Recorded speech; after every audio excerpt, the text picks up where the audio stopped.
to the Deep Dive, where we sift through the sources. Welcome to the Deep Dive, where we sift through the sources, extract the vital knowledge, and hopefully deliver those surprising insights you never knew you needed. Today, we're embarking on a really extraordinary journey. It's one that challenges our very notions of identity, technology, and, well, even what it means to be an artist. We're diving deep into the mind of a cultural icon who didn't just sing about the future, but actually actively helped build the digital world we all inhabit now. Our mission today, really, is to trace the incredible odyssey of David Bowie. And look, this isn't just a tribute to his musical genius, though, we'll certainly touch on that. No, we're following his self-aware transformation from this young man named David Jones into, well, a pioneering digital entity, an artist who foresaw and then, quite literally, constructed much of our online reality. We'll be exploring this through his own words, his groundbreaking projects, and the very fabric of his art. Exactly. And our sources for this deep dive are, well, they're as rich and multifaceted as Bowie himself. We've gathered this amazing tapestry of his own interviews, his lyrics, artistic experiments, and those truly revolutionary digital ventures. We're aiming to let Bowie's perspective lead the way here, uncovering the profound, almost prophetic connections he drew between identity, the burgeoning digital landscape, and, of course, his continuous artistic reinvention, right up to his final, masterful act. You might be wondering, okay, why does this matter to you listening? Well, by understanding Bowie's unique vision, you'll gain a kind of shortcut. A shortcut to grasping the very foundations of modern digital culture.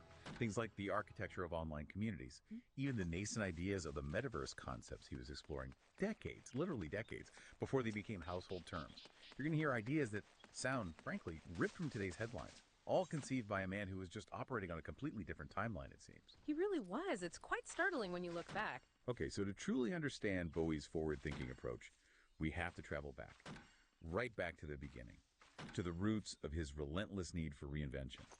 Our story starts in the pretty stark post-war landscape of Brixton, South London. David Robert Jones entered the world on January 8, 1947. The city was still visibly scarred by the war. And he often described his home life with his parents, Haywood John Jones and Margaret Peggy Burns, as emotionally cool. Yeah, that phrase really sticks, doesn't it? Emotionally cool. It does. In a candid conversation with the BBC's Alan Yentob, Bowie directly shared, "It wasn't a particularly happy childhood. My parents were cold emotionally and there weren't many hugs. I was craved affection because of that." Just imagine that starkness. Post-war London, gray backdrop. You can see how a sensitive, imaginative child might naturally seek warmth, seek expression beyond the confines of his immediate family. Absolutely. Igniting that hunger for connection, for something more, which, as you say, resonates throughout his life and his art. And what's truly insightful about this early period, I think, is how that emotional landscape didn't just shape his personal quest. It really fueled a lifelong artistic drive, that deep craving for affection, for connection, for understanding and recognition. It became a foundational force for his radical self-reinvention later on. So we're saying that his later digital explorations, like creating online communities, virtual personas, that was almost an extension of this early search. In a way, yes. I mean, connecting this to the bigger picture, it suggests that these digital spaces were perhaps a sophisticated extension of that initial, very human search for belonging and identity, but in these new expansive technological spaces. That makes sense. It highlights how profoundly personal experiences can become the wellspring of groundbreaking artistic output. Exactly. The personal becomes the universal, or in his case, almost the technological. So that early yearning for self-expression, for something more, it soon found much richer, maybe more complex channels, particularly through the powerful influence of his half-brother, Terry Burns. Ah, yes. Terry. A crucial figure. Absolutely.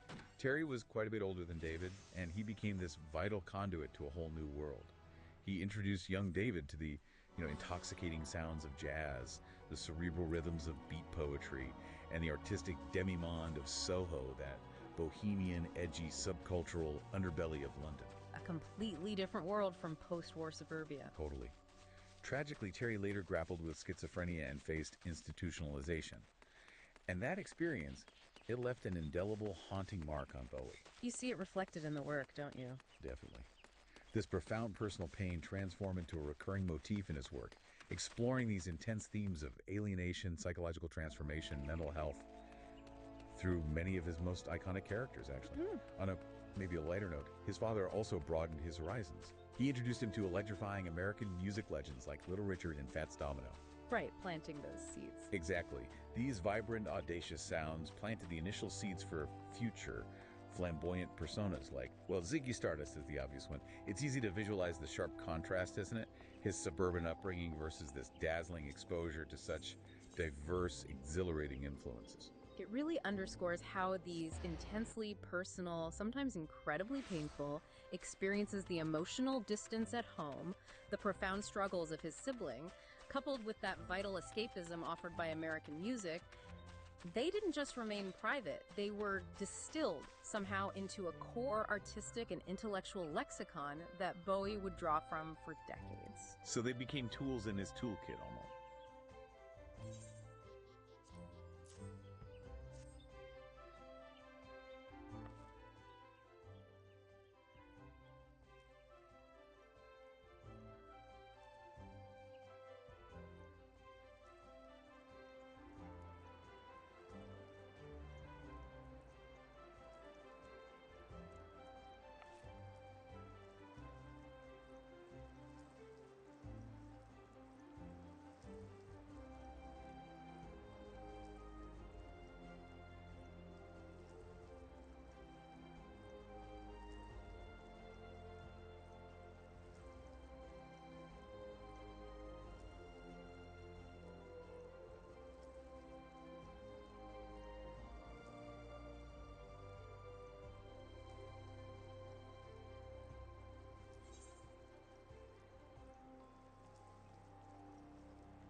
experience. Precisely. These very experiences, in essence, prefigured his later deep dives into identity in virtual spaces. He was, in a way, already exploring the complex internal landscapes that he would later manifest externally, both on stage and then eventually in the digital realm.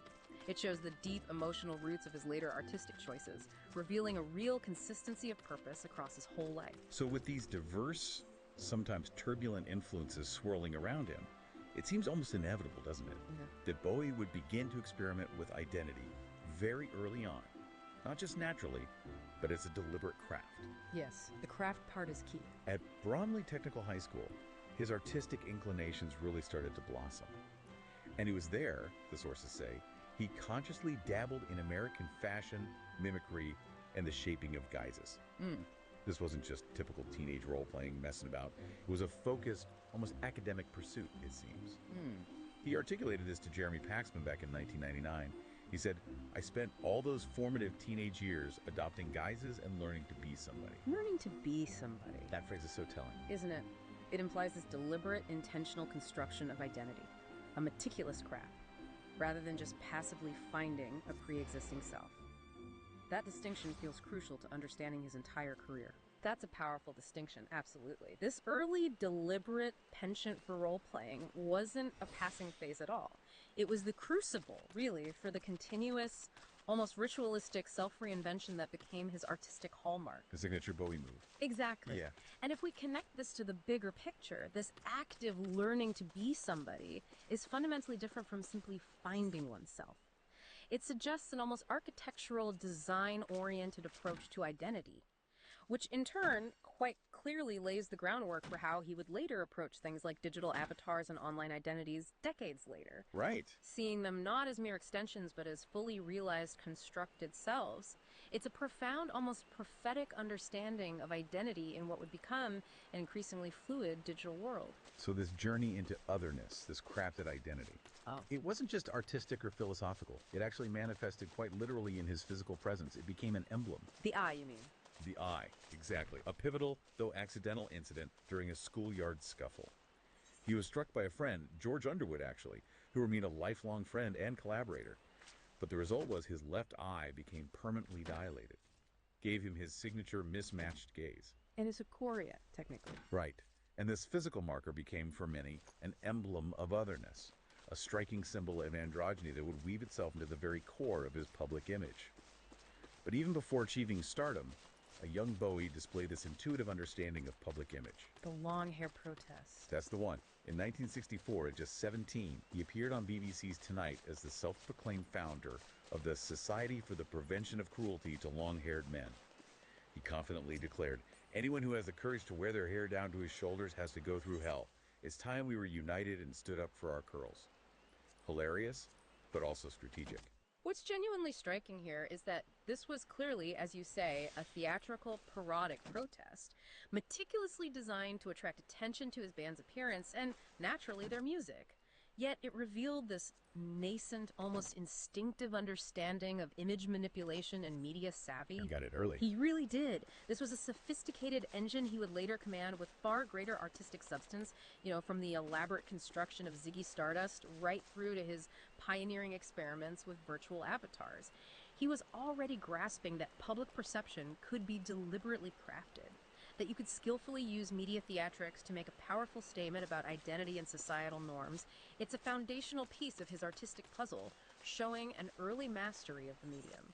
So these early experiments, this deliberate crafting of self, it quickly culminated in a crucial defining step in his reinvention, the birth of Bowie himself. The name change. Exactly. He navigated through several bands in those formative years, the Conrads, the King Bees, the Manish Boys, the Lower Third, constantly seeking his artistic footing. His recording debut arrived with Liza Jane in 1964, credited to Davy Jones and the King Bees. But by 1965, a name change became not just practical, but essential. The Monkees issue. Right. He clarified this in a letter, stating, "My real name is David Jones, and I don't have to tell you why I changed it. Nobody's going to make a monkey out of you," said my manager. He urgently needed to avoid confusion with Davy Jones of the Monkees, whose meteoric rise was just beginning. So he settled on Bowie, inspired by the American folk hero Jim Bowie, famous for the Bowie knife, the Alamo. It's a strong name. Mythic. And if we connect this to the bigger picture, The choice of Bowie was far more than just a practical decision to avoid confusion or, a momentary marketing ploy. It was an explicit, self-fashioned, mythic statement, a deliberate act of creating a new legend for himself. This early, decisive commitment to self-reinvention wasn't just about public persona. It was an embodied component of his artistry, literally naming himself into a new identity. The act of crafting a new identity, of giving oneself a new name, it's a fundamental act of creation that Bowie perfected, both in the physical world and, as we'll see, later in the digital realm. It signifies a profound understanding that identity can be consciously designed, controlled, and even continually reshaped. So these initial explorations weren't confined to his personal identity. They quickly permeated his evolving sound, laying the thematic groundwork for his future artistic preoccupations. Yeah, the music started reflecting it too. His 1960s phase was this period of constant stylistic flirtation. He seamlessly, or maybe eclectically, jumped from mod to R&B to the theatricality of music hall. Yet his 1967 self-titled debut album, though not a commercial hit at the time, was critically important. It introduced motifs that would become central, almost foundational, to his entire career. Like what, specifically? Things like gender-blurring narratives, stark dystopian visions, and the recurring idea of flawed messiahs. Songs like She's Got Medals, with its tale of a cross-dressing woman, or We Are Hungry Men, which painted this bleak picture of societal desperation. These were early showcases for these complex and subversive themes. What's particularly striking here is how these early lyrical and thematic experiments, while perhaps less polished than his later work, directly foreshadowed the more sophisticated narratives, and crucially, the lyrical cut-ups that would define his mature phases. This early, consistent engagement with gender fluidity, sharp societal critique, complex character archetypes, it demonstrates a clear, continuous thread in his artistic evolution. It was all there from the start, in a way. Exactly. These themes, in essence, anticipated his eventual engagement with the fragmented, multifaceted, and often chaotic nature of the internet, where identity and narrative are constantly being reassembled, challenged, and reshaped. He was exploring these concepts long before the digital tools existed to fully realize them. So it's clear, from very early on, Bowie wasn't just finding himself. He was actively creating a fluid self within challenging worlds. This deliberate, exploratory approach absolutely sets the stage for his revolutionary engagement with technology later. Yeah, he was, in a very real sense, rehearsing for the digital age decades before it truly arrived. It's pretty amazing when you put it like that. Okay, let's shift gears a bit.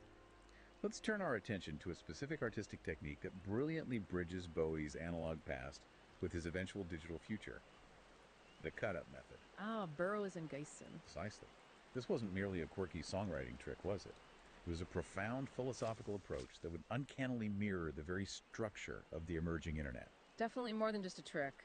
Throughout the 1970s and well into the 1990s, Bowie deeply embraced these cut-up and fold-in techniques, pioneered by William S. Burroughs and Brion Gysin. For anyone listening who isn't familiar, imagine this. You take existing text lines, phrases, even whole diary entries, and you literally cut them into pieces. With scissors, often. Physically. Right, physically. Then, you randomly recombine them, shuffling the fragments, reassembling them to generate surreal, associative lyrics. You're physically snipping words and sentences from newspapers, books, your own journal, spreading them out and then seeing what new, unpredictable meanings emerge from their random juxtaposition. Pure chance creating meaning. Exactly. Bowie himself described the process. He said, "What I've used it for, more than anything else, is igniting anything that might be in my imagination. It could often come up with very interesting attitudes to look into." He added, "I tried doing it with diaries and things, and I was finding out amazing things about me and what I'd done and where I was going." This really underscores that it wasn't simply a quirky songwriting method. It was a fundamental philosophical approach to creativity. It embraced randomness, celebrated chance, actively challenged linear narrative. And if we connect this to the broader digital landscape, well, this method is a perfect, almost eerie analogy for how information flows online today. Fragmented, nonlinear, hyperlinked, constantly recombined in unexpected ways. Like scrolling through a feed almost. Kind of. It foreshadowed the associative, often chaotic nature of the internet, where meaning frequently arises from sudden juxtaposition rather than a single, coherent, top-down stream. Bowie was already training his mind, in a way, to operate in a digital paradigm long before the technology was widely available, or even fully conceived. And this analog method, this physical cutting and pasting, it wouldn't stay analog for long, would it? Bowie, with his relentless drive to innovate, quickly saw how technology could not just automate, but profoundly amplify this approach. Enter the verbicizer. Exactly. By 1995, during the creation of his Outside album, Bowie collaborated with a friend from San Francisco to bring this technique into the digital age. Together, they created something truly groundbreaking, the verbicizer. This was a Mac OS application. It essentially digitized the cut-up method. It would take fragments of text, shuffle them algorithmically, reassemble them into new, unpredictable combinations. Taking the scissors out of the equation, basically. Pretty much. As Bowie demonstrated its capabilities, he explained, so what you end up with is a real kaleidoscope of meanings and topic and nouns and verbs all sort of slamming into each other. He wasn't just using a computer as a tool here. He was, in a profound sense, programming his own artistic philosophy directly into the technology itself. That's a truly radical step. Porting an avant-garde literary technique directly into the nascent digital realm, it showed his intuitive grasp of how technology could not only automate but profoundly amplify and randomize creative processes in ways that were previously impossible. Yeah, it's fascinating. This wasn't just an artistic gimmick, it was a bridge between his analog artistic past and his technological future. And it raises that crucial question. Was Bowie merely using technology, or was he actively shaping it?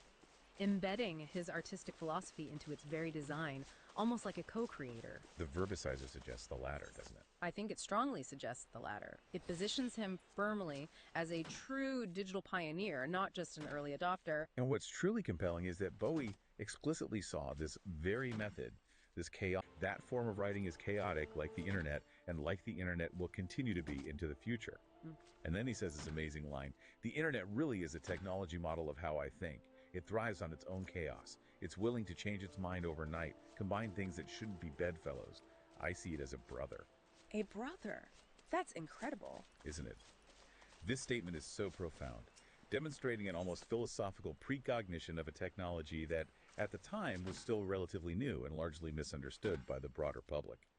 He recognized the deep philosophical implications of a network built on fragmentation and unexpected connections. This perspective is indeed incredibly profound.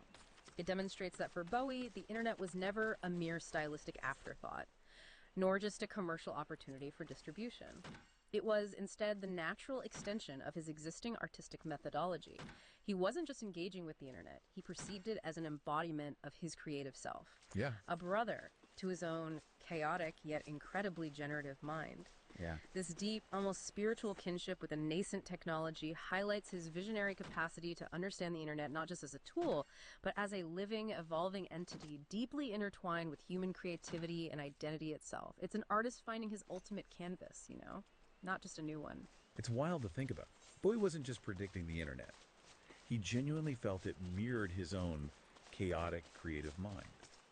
That's such a unique and deeply personal perspective that very few people, if any, possessed at that early stage of the digital revolution. Absolutely. And it really sets the foundation for his much deeper, more personal engagement that followed. Okay, building on that profound, almost fraternal connection to the digital world, Bowie's vision of the internet went far beyond merely seeing it as a new tool. He saw it as something far more fundamental, almost like a living, evolving entity. The alien life form. That's the one. He discovered what he evocatively termed an alien life form. Mm-hmm. In that famous 1999 BDC Newsnight interview with Jeremy Paxman, Bowie articulated a vision of the internet that, looking back now, is just astonishingly prescient. He called it an alien life form, firmly insisting, I think we've even seen the tip of the iceberg. The potential of what the internet is going to do to society, both good and bad, is unimaginable. Mm-hmm. He then said, I think we're actually on the cusp of something exhilarating and terrifying. Exhilarating and terrifying. It sums it up pretty well, even today. It really does. He went even further, musing that the actual context and the state of content is going to be so different from anything we can envisage at the moment, where the interplay between the user and the provider will be so in simpatico, it's going to crush our ideas of what mediums are all about. Just think about that. In 1999, most people were just getting used to email and basic websites. He was already talking about the complete blurring of lines between creator and consumer, the potential for good and bad, a fundamental seismic shift in media itself. That's a powerful point. This wasn't merely a celebrity dabbling in tech or making a lucky guess. This was deeply insightful, almost prophetic prognostication. He accurately predicted that blurring of lines between creator and consumer, a dynamic we now take for granted everywhere. Social media, user-generated content. Yeah, it's just normal now. Exactly. He foresaw the overwhelming potential for both good and bad, from utopian ideals of global connection to the darker aspects of misinformation, echo chambers, digital division, all of it. And critically, he predicted the fundamental shift in how we understand media itself. Moving beyond one-way broadcast to interactive, immersive, highly personalized experiences, he wasn't just observing the future, he was seeing the entire complex landscape unfurl before him. And he saw it not just as a utilitarian tool, but as this dynamic force for change. Almost a spiritual successor to earlier forms of artistic rebellion. Yeah, like rock and roll itself. Precisely. Bowie never viewed the internet as simply a corporate utility or just another avenue to sell records. He perceived it as a formidable force for cultural subversion and radical transformation. He powerfully described it as something that carries the flag of being subversive and possibly rebellious, chaotic, nihilistic. Strong words. Very. This vision was remarkably balanced, though, simultaneously utopian in its potential for liberation and cautionary in its capacity for disruption. He even labeled it almost metaphysical, recognizing its profound power to disrupt, demystify, fragment old paradigms of art and authority. For Bowie, the internet was a new frontier for challenging established norms, much like rock and roll had been in its incendiary youth. It was, in his eyes, a kind of digital messiah, capable of tearing down the old and building something entirely new and unprecedented. What's truly illuminating here is his early, keen recognition of the internet's profound disruptive power. Extending far beyond commercial implications to cultural and even philosophical realms, he didn't just see it as a new medium, he recognized it as a spiritual successor to artistic rebellions, capable of democratizing creativity, fundamentally challenging established gatekeepers, traditional hierarchies. Taking the power back, in a sense. Exactly. This perspective positions him not merely as an early adopter of technology, but as a perceptive interpreter of its deeper societal implications, seeing its potential for chaos and nihilism alongside its immense capacity for radical transformation. It's a very Bowie-esque take on the digital revolution, embracing its inherent contradictions. And for an artist who had built his entire career on embracing alter egos, constantly shape-shifting his identity, well, the internet presented an ultimate limitless canvas for identity play, didn't it? It was perfect for him, wasn't it? It really was.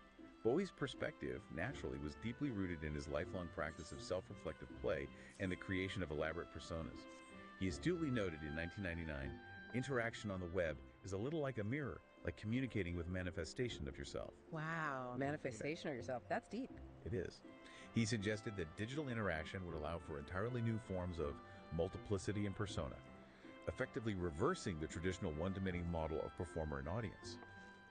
Bowie drew direct, explicit parallels between his own lifelong development of iconic alter egos, you know, Ziggy Stardust, Aladdin Sane, the Thin White Duke, and the dawn of virtual avatars and online identities. In this new digital world, everyone could, in their own unique way, become a Starman or a Major Tom, crafting and performing new facets of themselves. Yeah. You can effortlessly connect that idea, communicating with a manifestation of yourself, to our modern social media profiles, or elaborate gaming avatars, or the intricate personas we construct in virtual worlds today. This insight is truly remarkable because it fundamentally grasps the core psychology of online identity formation. Bowie recognized that the digital realm offers an unprecedented, unique space for self-exploration and the performance of self, echoing his own artistic journey of becoming.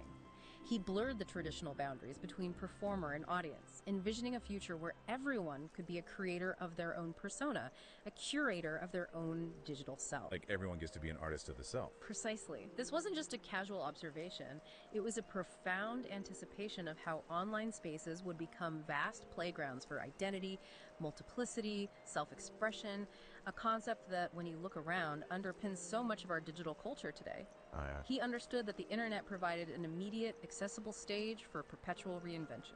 So when we step back, it's clear, Bowie wasn't just creating characters for the stage, he was envisioning and participating in a world where everyone could, with the click of a button, manifest and explore new aspects of themselves. Yeah. He genuinely saw the internet as a natural extension of his own artistic philosophy, a place where identity was fluid, permeable, and creation was a constant, ongoing process. A living medium. Okay, let's move from his incredibly prescient philosophical musings to concrete action.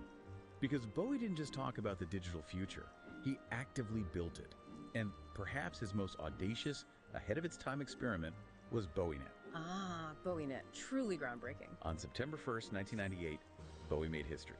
He launched BowieNet, effectively becoming the first major music artist to create his own internet service provider, an ISP. Just think about that, an ISP run by David Bowie. It's wild. For a monthly subscription of $19.95, users got internet access, yes, but also a coveted at davidbowie.com email address, and exclusive access to a wealth of digitized content, a vibrant fan forum, innovative 3D avatar-based spaces, early streaming video, downloadable media, the whole package. More than just internet access then, it was a whole world. Exactly. On the launch homepage, Bowie himself articulated its core mission. The purpose of BowieNet is interactivity and community playing in clear, everybody has a voice. He described it as the first community-driven internet site that focuses on music, film, literature, painting, and more. And playfully promised, you will definitely be entertained, sometimes unwittingly. Haha, classic Bowie. Right. This was a multi-layered experiment in digital community and multimedia experience.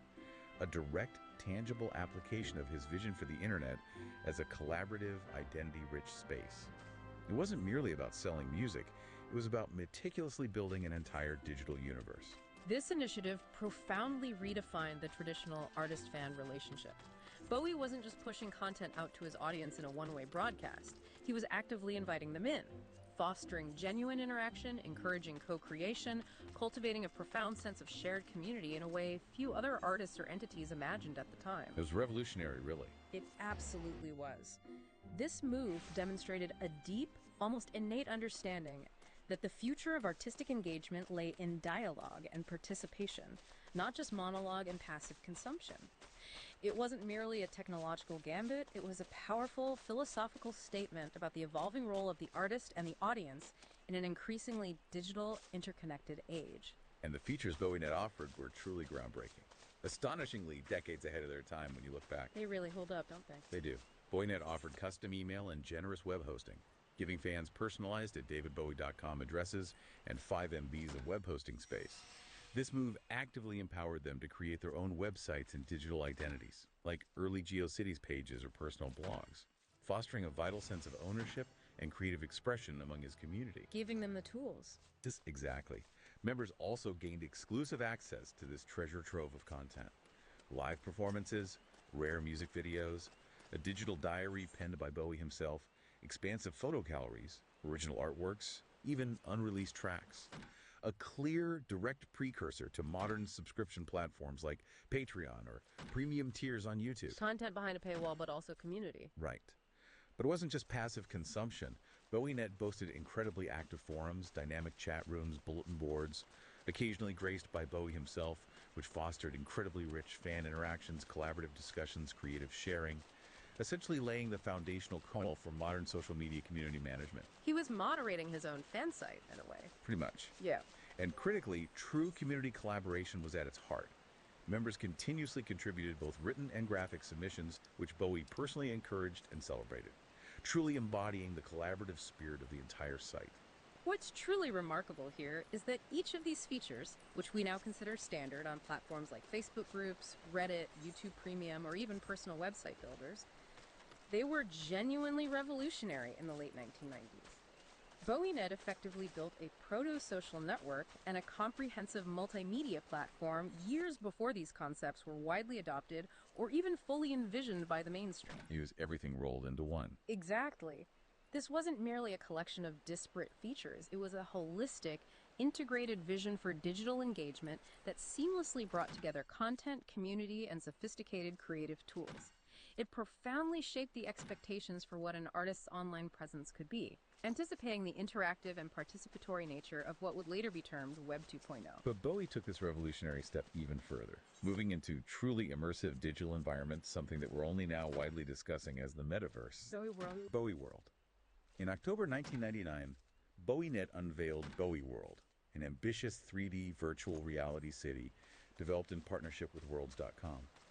This environment was, in essence, a direct precursor to platforms like Second Life and the modern metaverse environments that tech companies are now pouring billions into. Way ahead of the curve. So far ahead. Users could navigate digital galleries, showcasing his artwork, attend virtual concerts, interact with each other in elaborate rooms themed after Bowie's iconic art and music, like the Chaos Room, directly inspired by his Outside album. Bowie himself famously delighted in playing with custom avatars within these spaces, often choosing minotaurs and other surreal creatures that echoed his own archetypes. Of course he did. He humorously recounted, "I get one that I like, then get bored after a week and change it. I even used David Bowie a couple of times because that's the one name no one would expect me to use." He added, "The trouble is I'm always so big-mouthed that people suss me out after about 15 minutes. I say some damn stupid thing and people say, 'Oh, we know who you are.'" Ah, that's brilliant. But here, the very boundaries between self, avatar, and audience identity began to profoundly dissolve. A motif Bowie had always anticipated and explored through his physical personas. He was, quite literally, building virtual worlds where his artistic vision and the user's identity could intertwine, be explored, and continually reshaped. Yeah. This wasn't just a novelty or a fleeting experiment, it was a deep philosophical exploration of digital embodiment and social interaction within a meticulously created space. Bowie World demonstrated a far-reaching vision for immersive online experiences that are only now becoming mainstream with our current concept of the metaverse.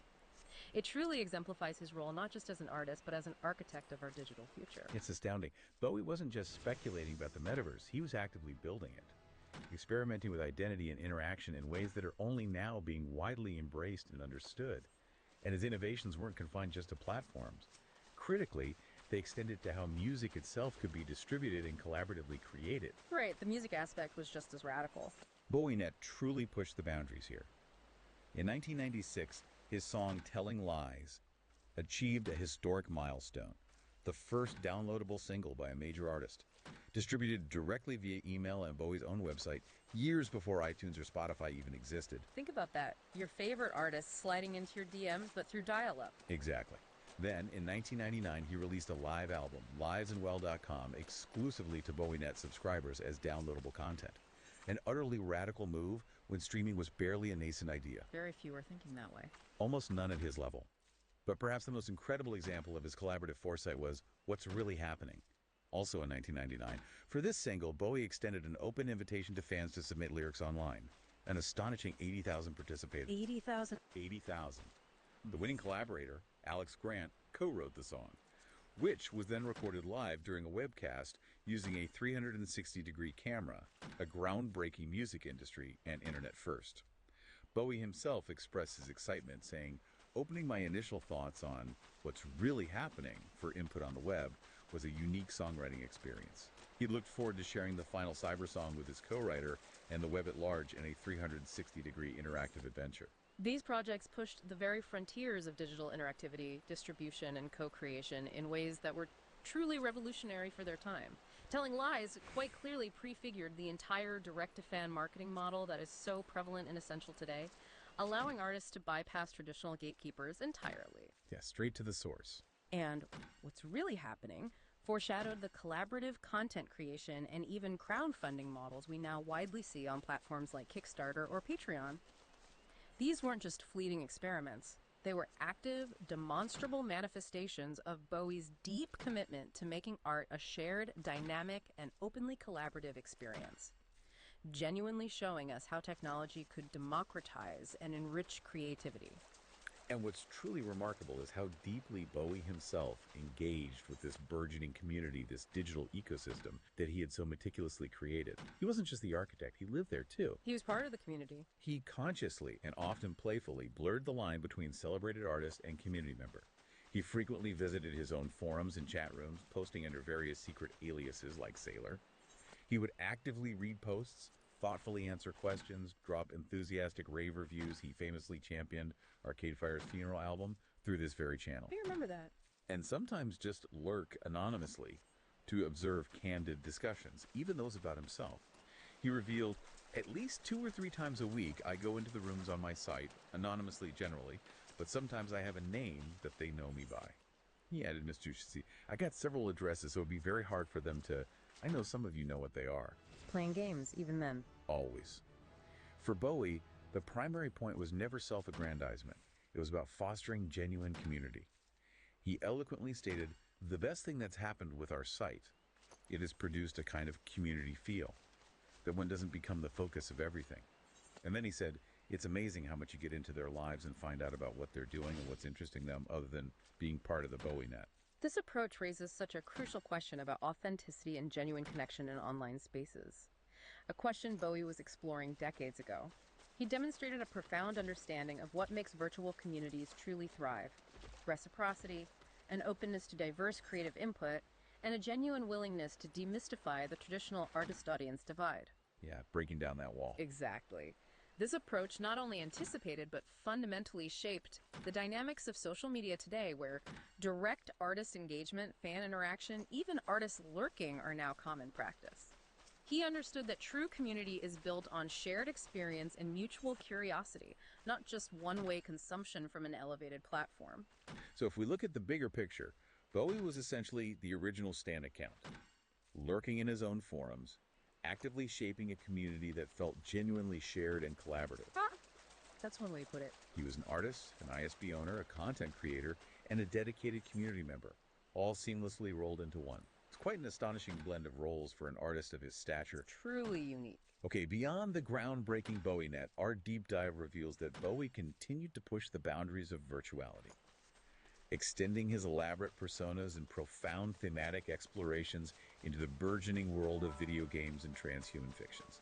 He wasn't just performing, he was embodying digital life, literally stepping into new forms of existence. Omicron, the nomad soul. In 1999, he significantly deepened his exploration of digital identity by both scoring and starring in this ambitious adventure game developed by Quantic Dream. Alongside Reeves Gabrels, he composed 10 original songs for the game, many later reworked for his Hours album. But his involvement went far beyond just music.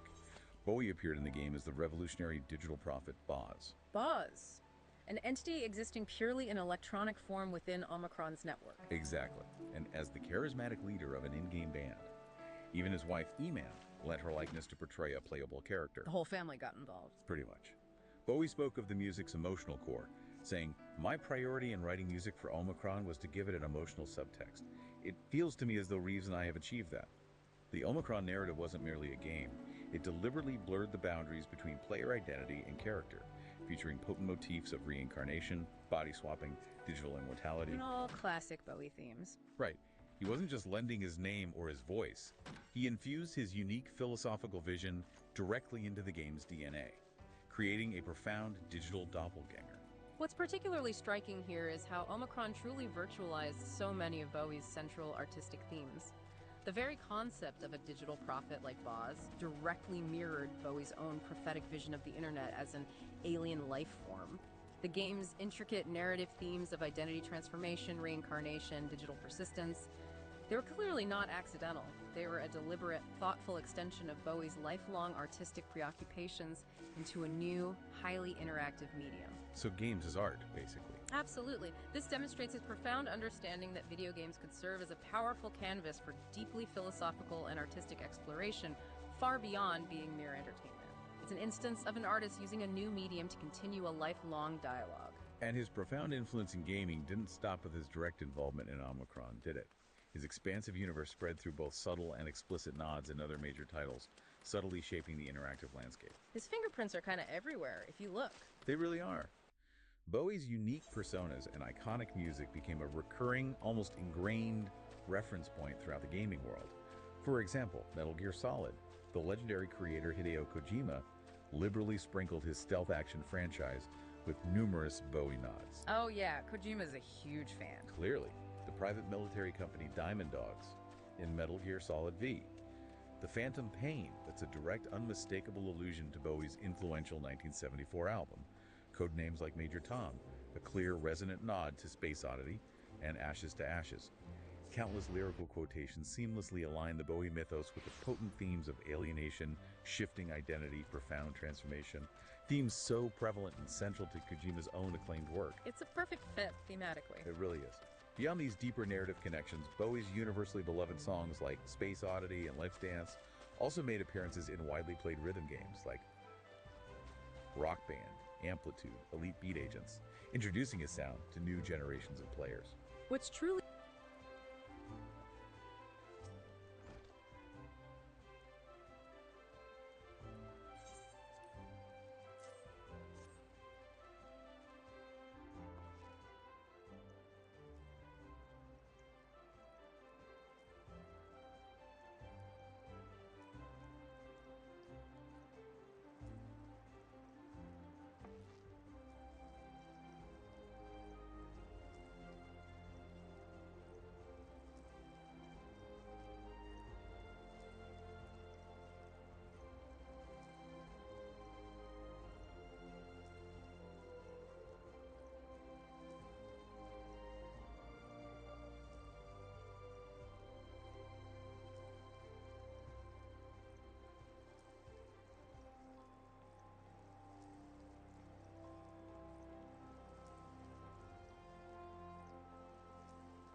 Illuminating here is how game developers, often visionaries in their own right, so keenly recognized and integrated Bowie's core ideas. His shifting identities, his themes of otherness, his exploration of transformation into their own narratives.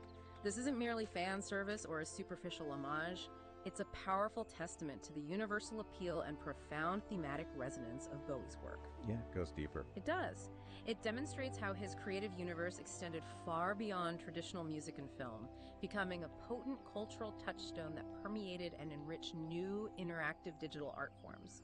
His legacy truly became interwoven into the interactive fabric of digital entertainment, showing his themes could translate across mediums. These virtual explorations, this weaving of his essence into interactive worlds, it hinted something even more profound, didn't it? A digital afterlife.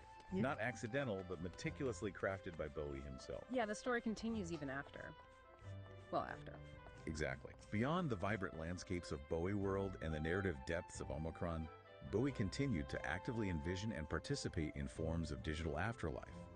In the 2020s, the internationally acclaimed David Bowie Is Museum Retrospective, which had already been a massive physical success, powerfully expanded into augmented and virtual reality experiences. Bringing the exhibition to people who couldn't travel to it. Right, but more than that, this technological evolution enabled users to explore Bowie's artifacts in entirely new, immersive ways, and even remarkably, to inhabit his iconic costumes as virtual avatars. Wow, actually becoming Bowie in VR. Sort of. This further collapsed the wall between the audience and the icon, allowing for a deeply personal, interactive engagement.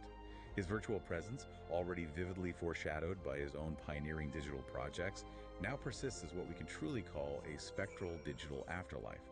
One that was crucially, meticulously constructed and curated through his own artistic intentions. This represents a truly significant and deeply philosophical development. It's not just a tribute to his legacy, it's a direct continuation of his lifelong identity play within a new, evolving medium, blurring the lines between artist, art, and audience in a way he had always anticipated. His physical departure, rather than signifying an end, catalyzed a new, potent form of digital immortality. In this realm, his personas and creative legacy can continue to evolve, interact, and resonate with new generations. He essentially created a pathway for his own digital resurrection, ensuring his role as a perpetual digital entity forever reimagining himself.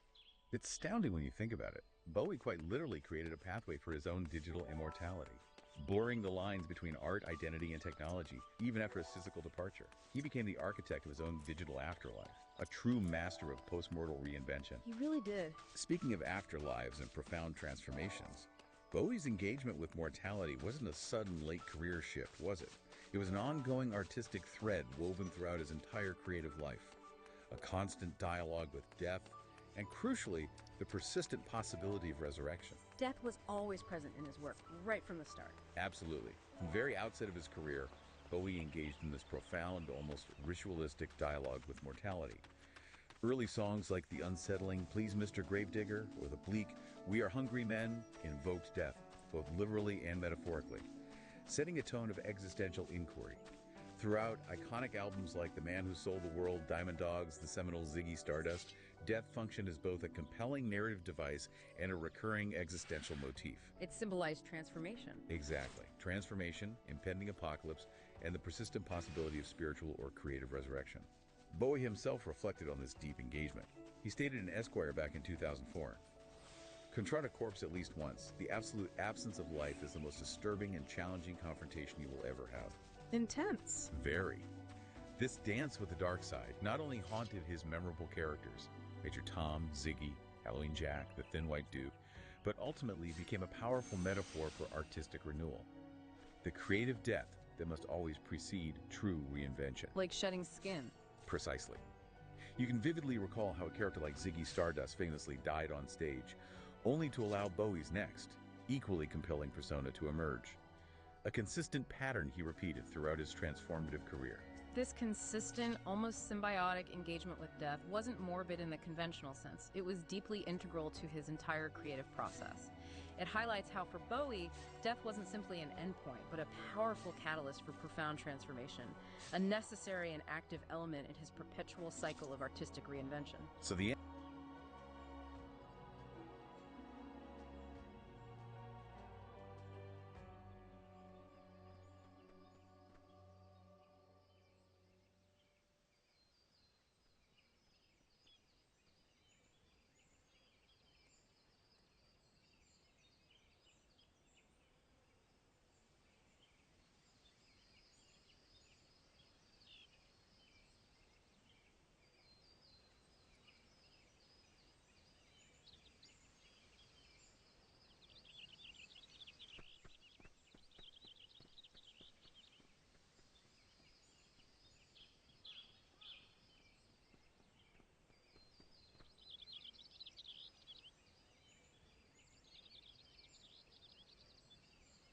Welcome to the deep Recognize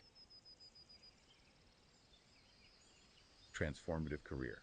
this consistent, almost symbiotic engagement with death wasn't morbid in the conventional sense. It was deeply integral to his entire creative process. It highlights how, for Bowie, death wasn't simply an endpoint, but a powerful catalyst for profound transformation, a necessary and active element in his perpetual cycle of artistic reinvention. So the end is a new beginning. Always. When we connect this to the broader arc of his career, it reveals that his entire artistic philosophy was fundamentally built on the idea of cyclical death and rebirth. This makes his final works not an anomaly, but the breathtaking culmination of a lifelong, deeply personal exploration of mortality and creative resurgence. It's a profound testament to his unparalleled artistic control and thematic consistency. This lifelong, deliberate engagement with mortality culminated with astonishing clarity and profound self-awareness in his final, masterful works, Black Star. Black Star, an incredible farewell. Bowie's final album, Black Star, was strategically released on his 69th birthday, a mere 2 days before his death. It stands as a sustained, haunting, utterly poignant meditation on death, transcendence, the nature of immortality. The music video for Lazarus, in particular, is an incredibly direct and emotionally resonant piece.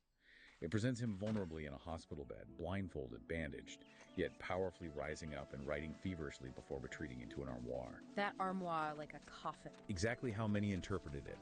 The lyrics themselves are strikingly direct, almost defiantly playful about the afterlife. Look up here. I'm in heaven. I've got scars that can't be seen. I've got drama, can't be stolen.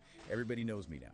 Chilling, but also bold. Utterly bold. The artistic use of the Lazarus myth here, resurrection after death, is both literal in its context and deeply ironic in its delivery. It represents a final, meticulously curated statement of his legacy as an artist perpetually suspended between extinction and rebirth. His longtime producer, Tony Visconti, who worked intimately on the album, vividly recalled, "When I read the lyrics to Lazarus and a few other songs, I knew what he was doing. He was putting all those messages in there." He knew. He knew.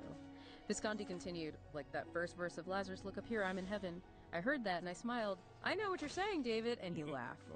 This wasn't merely a farewell, it was a final, grand artistic statement that redefined death itself as another act of creation, the ultimate persona in a lifetime defined by them. And what's truly remarkable is that this was no accidental ending.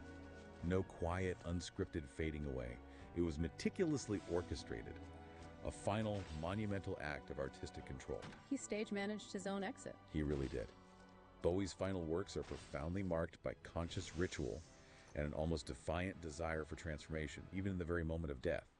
In a 2003 interview, anticipating this, he had stated, "Death in my world represented the ultimate dichotomy, dark and light, condemnation and redemption. It also reflected one theme that could be used to summarize my entire artistic vision, resurrection." There it is again, resurrection. Right. By making Lazarus both a poignant song and the title for his final theatrical work, he literally wove his own departure, his final act, into the very fabric of his art. This is a remarkable demonstration of ultimate artistic control and thematic consistency. He ensured his resurrection not just in spiritual metaphor, but in the enduring afterlife of culture, media, and his pervasive digital presence. It powerfully reinforced his role as an artist who constantly reinvented and transcended boundaries, even the ultimate boundary of mortality. This final, meticulously crafted act solidified his legacy as a master of perpetual transformation, where even death itself became another stage for artistic expression and reinvention, a testament to his profound vision. It truly gives you pause. Bowie didn't just face death, he choreographed it, transforming his final moments into one of his most profound and lasting works of art. This cemented his place as a master of artistic control and perpetual reinvention right to the very end of his physical life. An extraordinary end to an extraordinary life. Okay, so bringing all these threads together now. Bowie's extraordinary legacy isn't just about his incredible music or his iconic personas. It's fundamentally about how he truly predated, predicted, and astonishingly actively shaped digital culture itself. He wasn't just reacting to it, he was helping create it. Exactly. His poetic pronouncements on the coming of online communities are, looking back, now legendary in their accuracy. He once mused, "It feels like a virtual community. I'm not quite sure how you differentiate between that and a real-time community." He continued, There's something added by not actually knowing who the other person really is in reality, and only having a sense of that person. It's almost metaphysical. It's an extraordinary feeling. I enjoy it very much because I don't quite understand, and I've always enjoyed the things I don't understand. The mystery of the virtual connection. Right. His vision for social networks, articulated years before Facebook and Twitter even existed, was founded on the very same principles of connectivity, identity play, creative chaos that structured his own artistic practice.